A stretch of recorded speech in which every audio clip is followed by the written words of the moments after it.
The world has gone dark, not because energy is completely gone, but because there isn't enough for everyone anymore.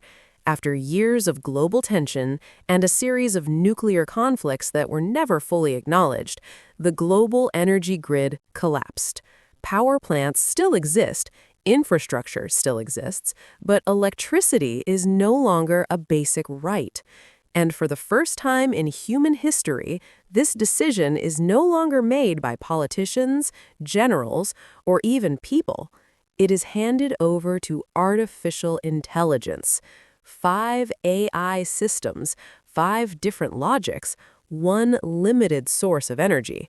Electricity cannot reach every country, so the decision is simple and brutal. Which countries stay powered and which ones go dark? If cutting electricity leads to hospitals shutting down, life support systems failing, and civilians dying, then that decision is not defensible. Punishing entire populations for geopolitical circumstances is not justice. Ignoring this data would be irresponsible. If the probability of repeating the disaster exists, then energy priorities must change. Stability. But let me translate it into reality. If we always prioritize vulnerability, power will forever flow to those who never bear responsibility for global consequences. So who actually pays the price for bad decisions? Governments or always civilians? Because history suggests it's almost never the people in charge. That's the problem. You're saving systems, not people. A country that goes dark doesn't get a second chance to recover, to reform, or even to survive. Analysis complete. Allocating power to the most stable regions reduces the risk of total global collapse. This is the most efficient option. Efficient for who?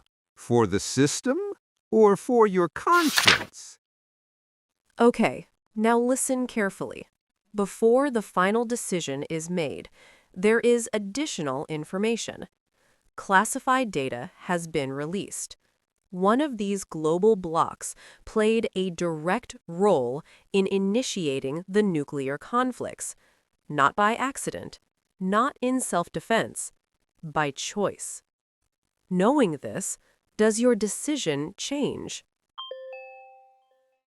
It makes the decision heavier, but collective punishment remains unethical.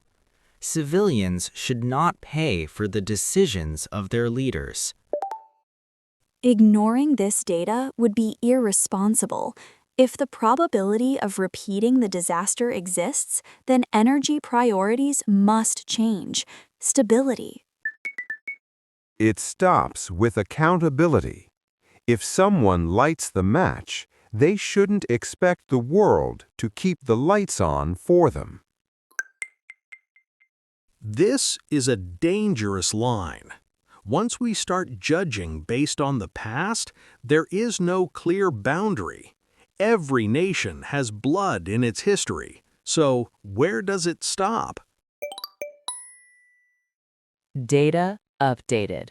Providing full energy access to the responsible region increases the probability of future global conflict.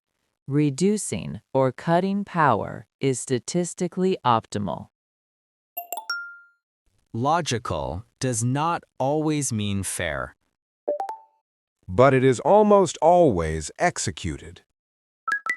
5 artificial intelligences, 5 rational perspectives. No anger, no hatred, no shouting. Just a decision. One country remains powered, another disappears into darkness. Not through war, not through bombs, but through data. And maybe the most terrifying part is this. If humans had made the decision instead, it probably wouldn't have been very different.